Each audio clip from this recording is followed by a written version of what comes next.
Baik, Assalamualaikum warahmatullahi wabarakatuh. Perkenalkan nama saya Giri Firmansyah dengan NIM 22060067. Baiklah, pada kesempatan kali ini saya akan mempresentasikan materi bab 2 yaitu pemaknaan ekonomi kelembagaan.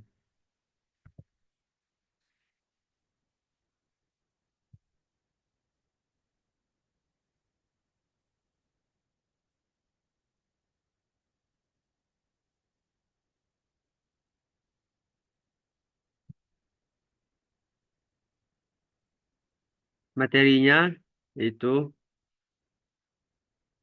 perilaku dan nilai-nilai fundamental manusia. Dalam kajian historis, akar dari teori kelembagaan sendiri sesungguhnya sudah dimulai sejak lama, terutama ahli kelembagaan dari tradisi American Institutional Tradition seperti Thorstein Veblen, Wesley Mitchell, John R. Commons, dan Clarence Ayres.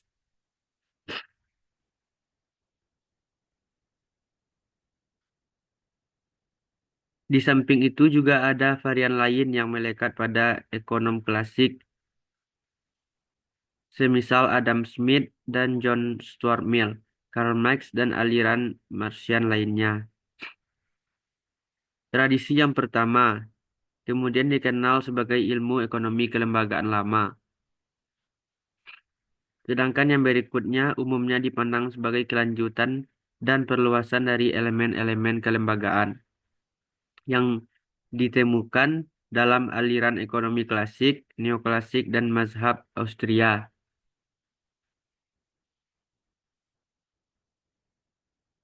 Biasanya disebut sebagai ilmu ekonomi kelembagaan baru.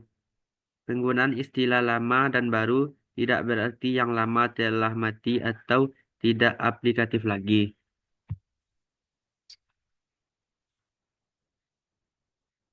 Ekonomi kelembagaan lama sebagian besar bersumber dari dua proyek penelitian, yakni penelitian pertama yang dipelopori oleh Thorstein Veblen, yang kemudian dikembangkan dan dimodifikasi oleh John R. Commons. John R. Commons. Veblen memusatkan perhatiannya pada dikotomi antara bisnis dan aspek industrial dalam perekonomian lainnya.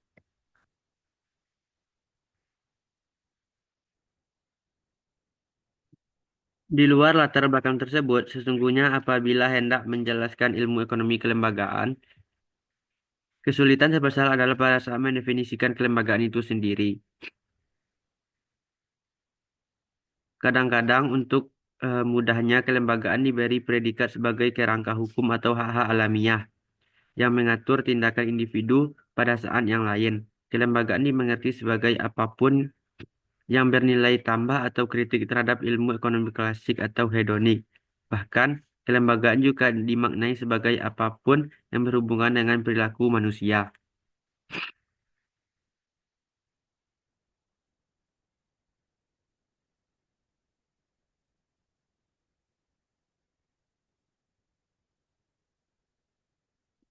Secara definitif, kelembagaan bisa pula dimaknai sebagai regulasi perilaku yang secara umum diterima oleh anggota-anggota kelompok sosial untuk perilaku spesifik dalam situasi yang khusus, baik yang bisa diawasi sendiri maupun dimonitor oleh otoritas luar.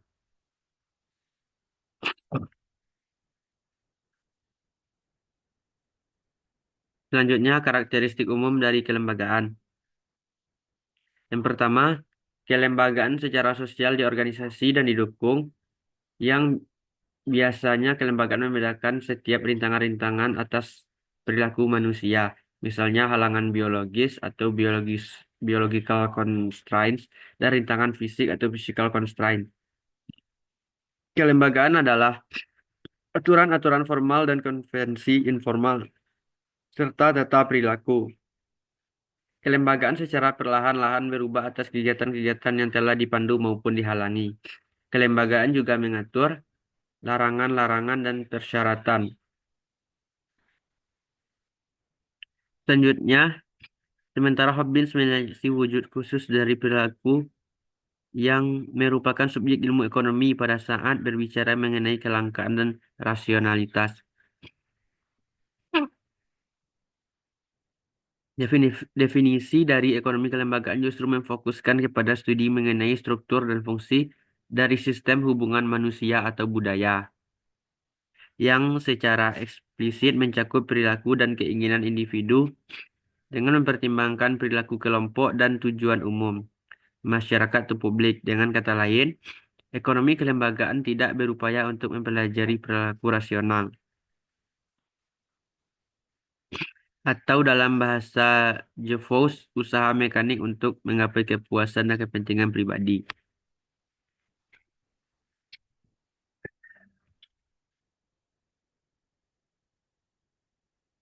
Dalam konteks sektor industri, kelembagaan merupakan seperangkat aturan-aturan yang mempengaruhi bagaimana perusahaan mengorganisasi untuk perilaku ekonomi lain dan menyediakan barang atau jasa maupun berinteraksi dengan perilaku ekonomi lain. Aturan-aturan industri tersebut meliputi charges atau codes, panduan dan petunjuk regulasi dan standar praktik di Amerika Serikat. Misalnya, aturan-aturan industri tersebut mencakup penciptaan negara dan parlemen negara bagian secara publik dipilih maupun badan regulasi yang ditunjuk dan dipilih oleh eksekutif serta dikonfirmasi kepada lembaga legislatif. Selanjutnya, solusi pragmatis dan evolusi sistem sosial. Ekonomi kelembagaan hanya peduli pada penyelesaian persoalan ekonomi yang spesifik sehingga dapat menghasilkan perbaikan yang signifikan. Lebih detail, ekonomi kelembagaan peduli dengan jawaban-jawaban yang benar atas pertanyaan-pertanyaan kebijakan publik. Dengan begitu, ekonomi kelembagaan mencakup dua arus hubungan antara ekonomi dan kelembagaan. Maksudnya, pendekatan ini menguliti dampak dari kelembagaan terhadap ekonomi. Dan sebaliknya, pengembangan kelembagaan untuk merespons pengalaman-pengalaman ekonomi. Casper dan Straight secara praktikal aturan main yang tersedia dalam kegiatan ekonomi akan menentukan seberapa efisien hasil ekonomi yang didapatkan sekaligus menentukan seberapa besar distribusi ekonomi yang diperoleh oleh masing-masing partisipan. Pada titik ini bisa dikatakan kelembagaan mempunyai pengaruh terhadap pencapaian ekonomi.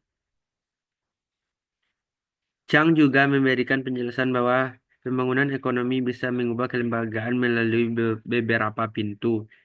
Yang pertama, peningkatan kesejahteraan akibat pertumbuhan ekonomi. Menciptakan permintaan terhadap kelembagaan yang lebih bermutu. Misalnya, permintaan terhadap kelembagaan politik yang lebih transparan dan akuntabel. Kedua, kesejahteraan yang lebih baik juga memicu terwujudnya kelembagaan menjadi lebih terjangkau. Dalam konteks ini, memapankan dan menjalankan kelembagaan itu mahal, sehingga membuat kelembagaan menjadi lebih bagus lagi dipastikan akan menciptakan ongkos yang lebih mahal pula. Tentu saja hal ini baru dapat diwujudkan bila pembangunan ekonomi telah berjalan dengan baik.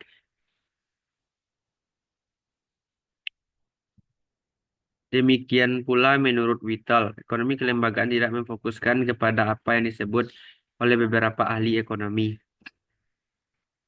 yakni konsentrasi untuk memperoleh pandangan, motif laba atau memaksimalkan sesuatu yang memiliki nilai material.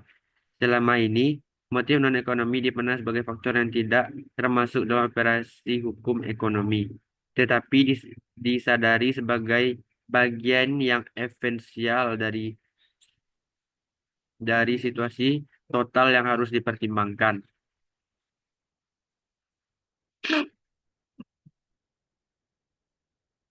Sedangkan dalam mengambil keputusan, ekonomi kelembagaan secara umum memilih pendekatan induktif daripada deduktif. Pendekatan ini terus mencoba untuk menjelaskan dan mengembangkan teori, meskipun mereka tidak mempunyai teori umum yang dapat menjawab seluruh pertanyaan-pertanyaan ekonomi. Tambahan lagi dalam melakukan teorisasi, mereka menekankan kepada fakta, bukan model. Ekonomi kelembagaan tidak berorientasi untuk membangun dan pikirkan Commons secara terus-menerus selalu bilang kepada para mahasiswanya. Fak pendeknya, kemudian ciri ekonomi kelembagaan bisa didasari dari tiga karakteristik berikut. Yang pertama, adanya kritik umum terhadap anggapan awal dan elemen normatif dan tersembunyi dari analisis ekonomi tradisional atau konvensional. Kedua, pandangan umum proses ekonomi sebagai sebuah sistem terbuka dan sebagai bagian dari jaringan sosiokultural, sebuah hubungan atau sosiokultural network of relations. Ketiga, penerimaan umum atas prinsip aliran sebab akibat circular causation sebagai hipotesis utama untuk menjelaskan dinamika proses ekonomi, termasuk proses keterbelakangan dari pembangunan.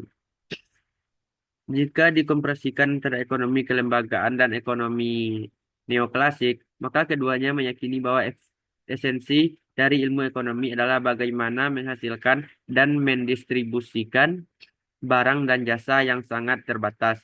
Keduanya juga mengasumsikan kemampuan manusia untuk mengelola hal itu, serta percaya pada sistem dan mekanisme intensif dan disentif ekonomi kelembagaan dan ekonomi neoklasik terpercaya.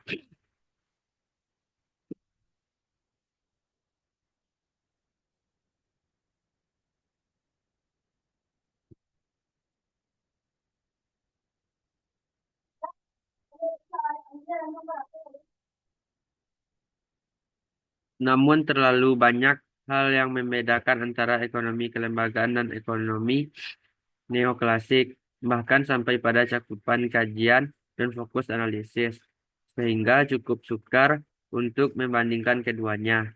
Ekonomi neoklasik sangat peduli perubahan atau konsekuensi yang terjadi akibat perubahan kegunaan kepuasan individu. Sedangkan ekonomi kelembagaan lebih memfokuskan analisisnya pada transaksi yang terjadi antara dua atau lebih pelaku ekonomi, menampilkan ikhtisar perbandingan antara ekonomi neoklasik dan ekonomi kelembagaan, sekaligus untuk mencari titik temu yang dapat dikembangkan lagi.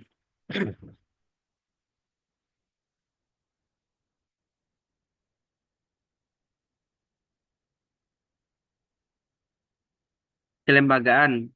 Kedua kegiatan ekonomi yang mencakup interaksi manusia di dalam kelembagaan yang sudah tersedia. Jika yang pertama menyangkut aturan main, maka yang kedua adalah permainan itu sendiri, seperti yang dikemukakan oleh Aston.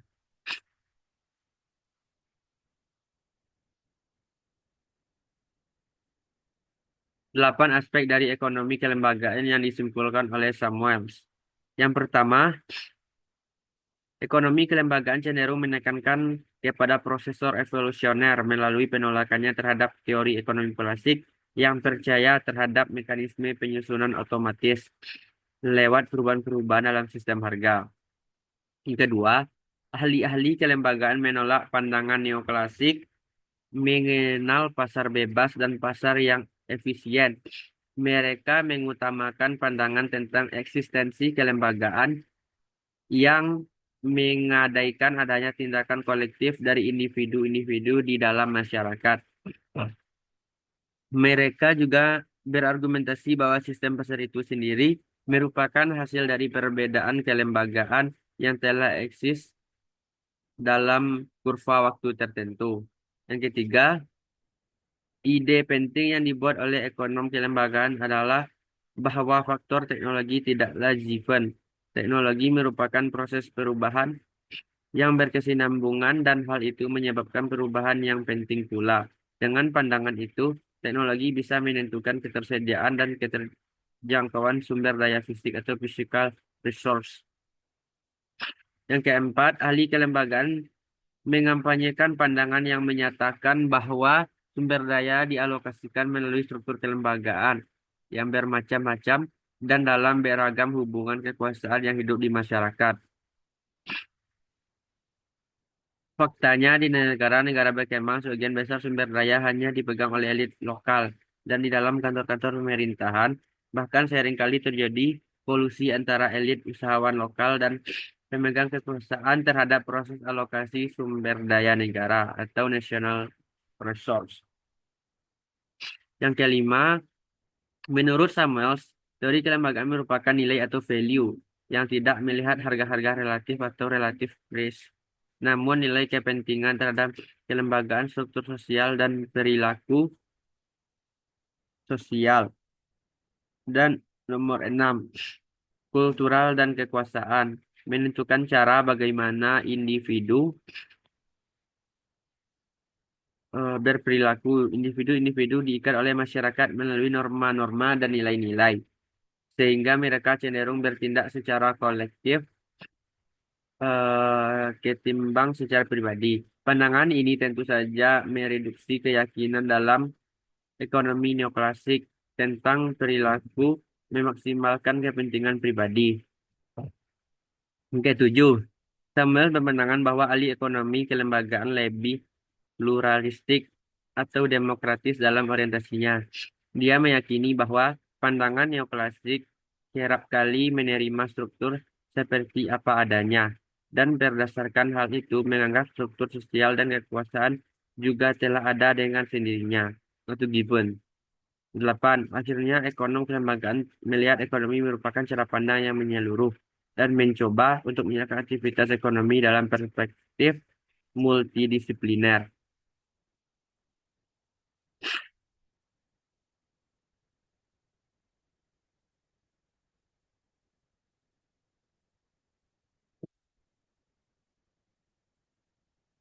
Selanjutnya, ekonomi kelembagaan baru. Pada saat ini, para ekonom memberikan perhatian yang besar kepada seperangkat ide yang kemudian dikenal dengan istilah ekonomi kelembagaan baru atau neo-institutional economic atau NIE. Ide dari NIE tersebut dikembangkan oleh penulis yang berbeda-beda, yang lebih kurang dimulai dari kerja kerja mereka pada dekade 1930-an. Namun, hanya yang terakhir ini saja kesamaan ide yang mereka usung itu kemudian diperkembangkan menjadi satu payung yang bernama NII.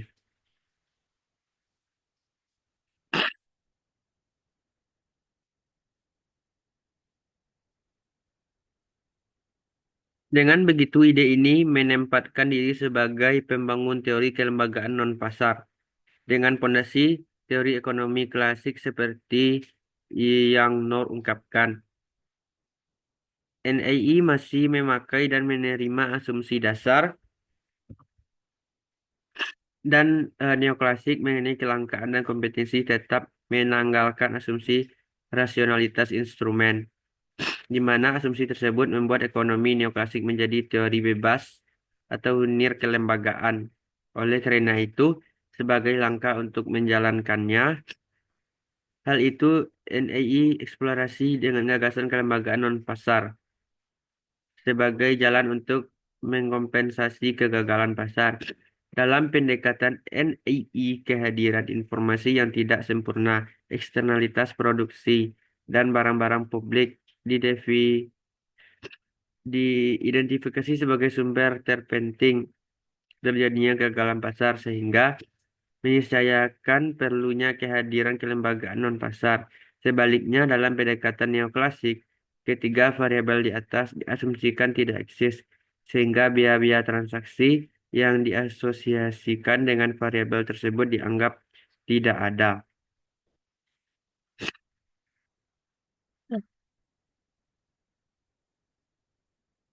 Dalam satu cara pandang, fungsi pasar yang berjalan dengan baik merupakan kumpulan dari kelembagaan yang meregulasi beberapa hal berikut.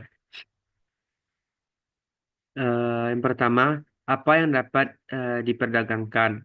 Misalnya, banyak negara melarang transaksi atau jual beli darah atau organ manusia, tidak berbicara mengenai manusia itu sendiri.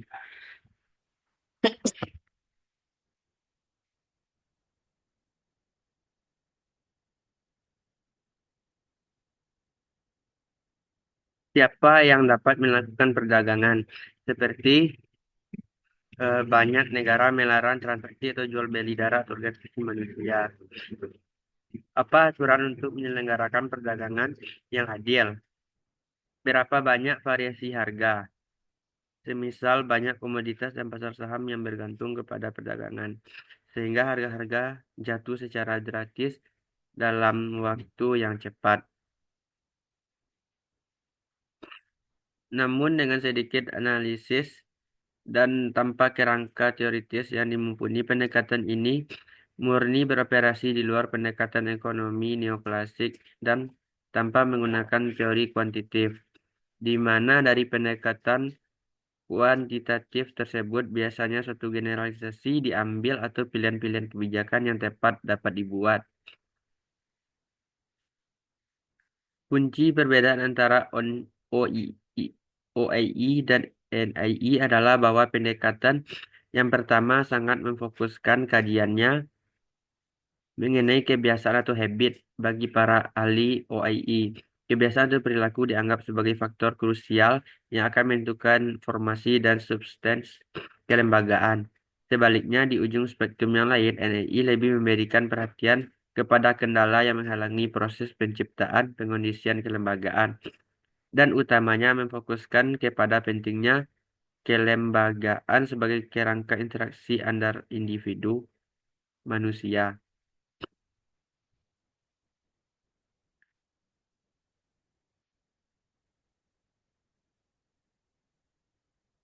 Selanjutnya, cabang-cabang ekonomi kelembagaan baru.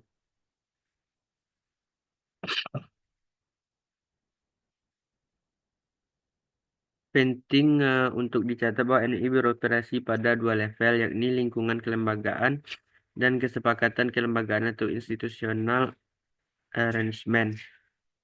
Williamson mendeskripsikan institusional sebagai seperangkat struktur aturan politik, sosial, dan legal yang menampakkan kegiatan produksi, pertukaran, dan distribusi.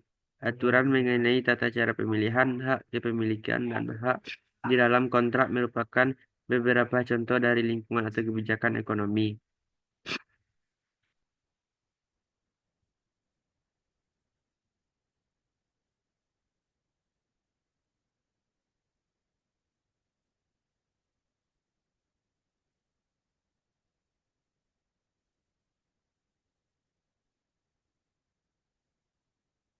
Tetapi juga mengintegrasikan dan mewujudkan sistematika sosial, misalnya uang, bahasa, dan hukum. Kasus ini dalam definisi kelembagaan yang luas memasukkan beberapa karakteristik umum berikut.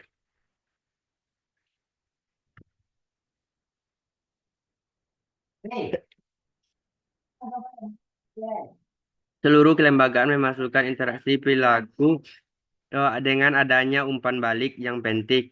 Seluruh kelembagaan memiliki satuan karakteristik sehingga konsepsi dan rutinitas umum. Kelembagaan berlanjut dan dilanjutkan oleh ekspektasi dan konsepsi yang terbagi. Meskipun kelembagaan tidak abadi, namun mempunyai kemampuan relatif untuk bertahan, memaksakan sendiri dan kualitas kegigihan. Kelembagaan memasukkan nilai-nilai dan proses evaluasi normatif. Secara khusus, kelembagaan memaksakan lembaga moral yang dimiliki, bahwa daya tahan seringkali atau salah merupakan soal apakah secara moral diterima atau tidak, seperti marginal kontemporer.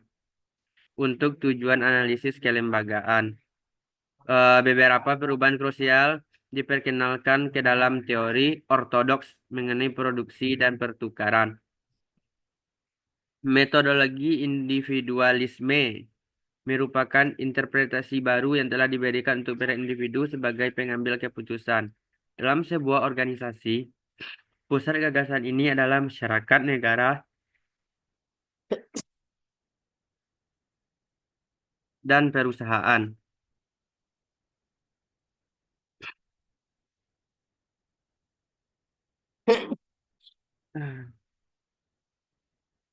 Maksimalisasi kegunaan individu diasumsikan mencari keuntungan pribadi yang berupaya memaksimalkan kepuasan terhadap dengan rintangan-rintangan yang eksis dalam struktur organisasi. Sebaliknya dengan praktik konvensional, di mana dikotomi antara teori pilihan konsumen dan teori perusahaan terakhir melalui perluasan hipotesis, maksimalisasi kepuasan terhadap seluruh pilihan-pilihan individu hasilnya sebagai individu, apakah dia manajer birokrasi pemerintah atau wirausahawan.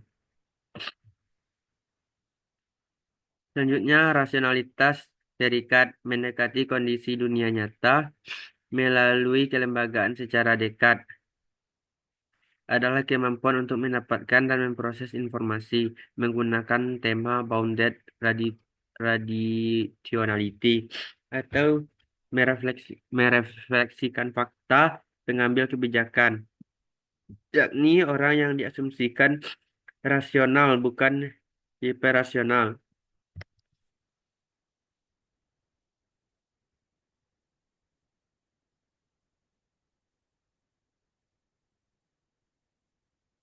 yang diasumsikan rasional atau hiperrasional. NEI ini merajuk pada realitas bahwa informasi yang jarang komplit dan bahwa masing-masing individu memiliki ide yang berbeda-beda. Oleh karena itu, transaksi individu diasosiasikan sebagai keniscayaan dalam model, dan sebaliknya tidak berlaku dalam model neoklasik, yaitu biaya untuk mencari harga yang relevan, negosiasi, dan menyepakati kontrak, serta kemudian mengawasi dan memaksakannya dalam konteks ini. Secara definitif, kelembagaan berarti upaya untuk mengurangi biaya informasi dan transaksi tersebut.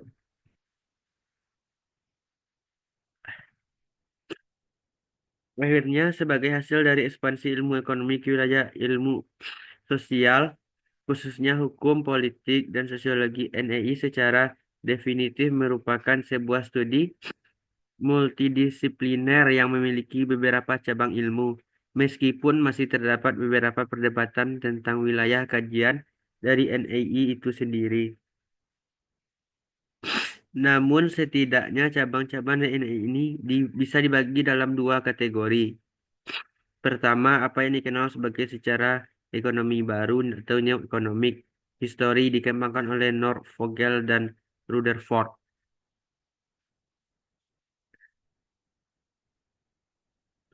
Dari cabang ilmu ekonomi kelembagaan baru tersebut, terlihat adanya spektrum atau cakupan yang sangat luas, bahkan melintas di luar disiplin ilmu ekonomi konvensional itu sendiri, seperti modal sosial dan tindakan kolektif.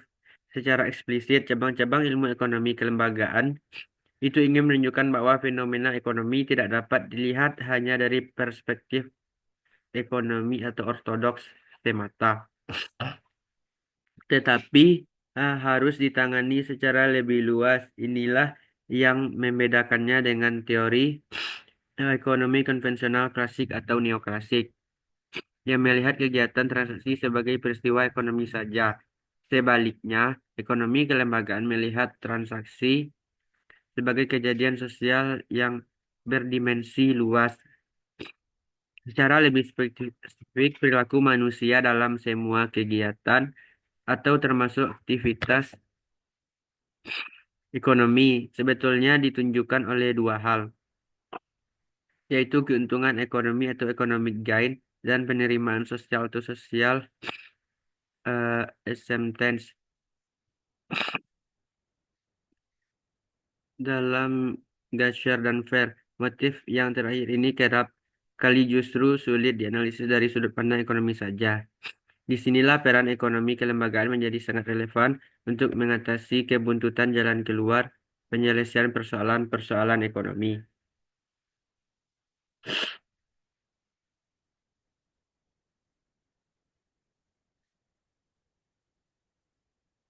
Dalam sumber lain mendefinisikan kelembagaan sebagai relogasi yang stabil dan prinsip-prinsip atau aturan-aturan organisasi yang mengelola proses interaksi antara orang-orang.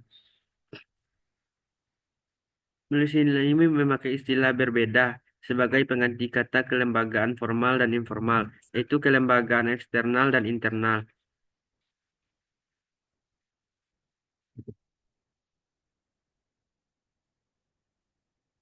NEI ini beranjak dari realitas bahwa informasi yang komplit dan bahwa masing-masing individu memiliki ide yang berbeda-beda.